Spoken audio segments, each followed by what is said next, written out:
how to create an interesting hexagonal design like this using Sumo Paint. Go to the rectangle tool in the tools panel, go along the top and select fill in the control bar. I'm going to go with this gradient. There's a range of gradients available and you can set the type as well. Then drag across the screen to create your initial design. Now I'm just going to go here to the circle tool and add some additional designs. So just apply it multiple times. So create a bit of variety in the design. Go up here to fill again and you've got more gradient types. I'm just going to go with a rainbow and apply again and add a couple more.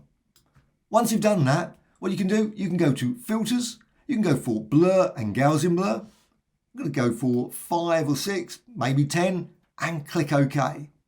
Then filters, pixelate and hexagonal pixelate. So select that one and now you can see your design. I think that's really great little design, but you can change it. You can vary the setting.